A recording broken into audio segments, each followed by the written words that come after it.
C'était là donc l'adresse du président de la transition à la nation à l'occasion du 63e anniversaire de l'indépendance du Burkina Faso, discours dans lequel il est revenu sur la situation politique et sécuritaire du pays, mais aussi sur les perspectives de développement.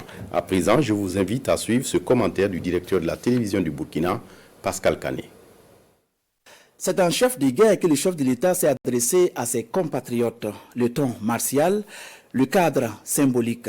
C'est depuis le flanc d'une colline, d'un centre de formation des volontaires pour la défense de la patrie que le chef de l'État s'est adressé au Burkinabé dans un style direct.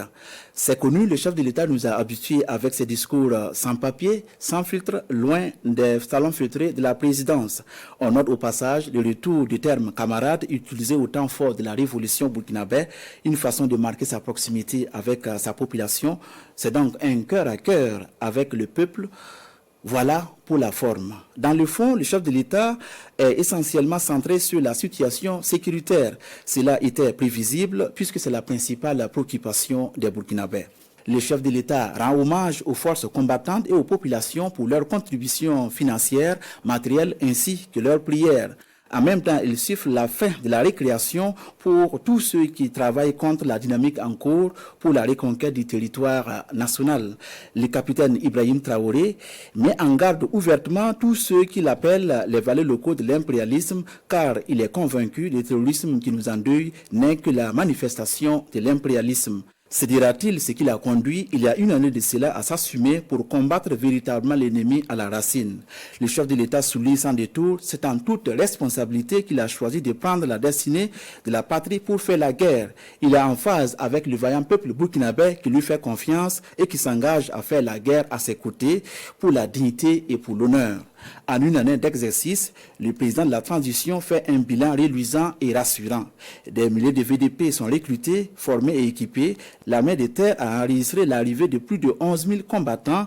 12 bataillons formés et équipés sont déployés sur le terrain et les perspectives sont bonnes. Des chiffres aux antipodes de ce qui était donné à voir sur le terrain il y a de cela une année. Une armée désorganisée, mal équipée pour faire la guerre.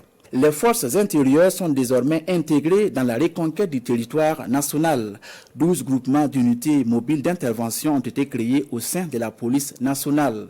Le renforcement des effectifs de la gendarmerie est une réalité. Une unité des eaux et forêts est formée pour traquer l'ennemi dans les forêts avec les équipements qui vont avec. Le capitaine Ibrahim Traoré est sans équivoque.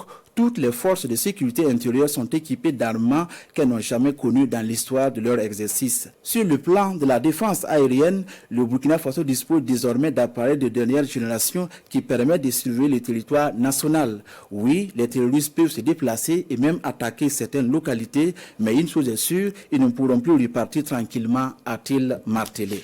Il fait la guerre, certes, mais en bon président soucieux du bien-être de ses compatriotes, le capitaine Ibrahim Traoré, dans un ultime appel, invite nos frères qui se sont trompés à déposer les armes et à rejoindre le camp de la patrie avant qu'il ne soit trop tard.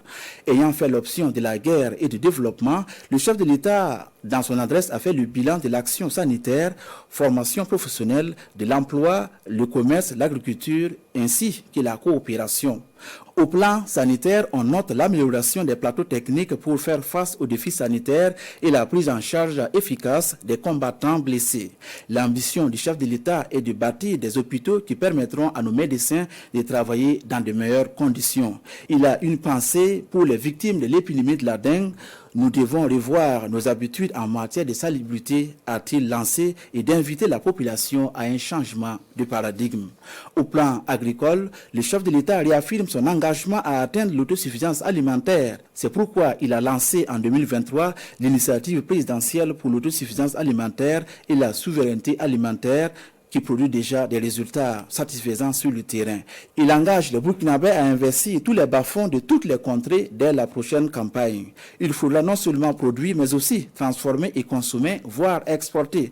Le chef de l'État y tient afin de mettre résolument les jeunes au travail. Il annonce aussi qu'il faudra désormais apprendre à commercer autrement. Le chef de l'État veut que le commerce tienne surtout compte de la production nationale. À partir du mois de janvier, des mesures seront prises dans ce sens. Tous les Burkinabés doivent profiter de la richesse nationale. Le capitaine Ibrahim Traoré s'est voulu rassurant. Nous pouvons créer un Eldorado dans nos propres espaces, faisant allusion à l'Alliance des États du Sahel qui se veut être un espace dynamique. Mais en attendant, nous sommes en guerre et la guerre a un coût. Le chef de l'État salue les sacrifices consentis par les travailleurs, mais demande davantage des efforts. Des mesures seront prises en 2024 pour renforcer l'effort de guerre. Un effort supplémentaire qui permettra d'augmenter la prime des volontaires pour la défense de la patrie et leur prise en charge adéquate, a-t-il indiqué. Pouvait-il en être autrement quand on sait que c'est le prix de leur sacrifice qui nous permet de continuer de vaquer à nos occupations? Ces sacrifices ne sera donc pas de trop pour la reconquête intégrale du territoire national. Pascal Kané, le directeur de la télévision du Burkina, et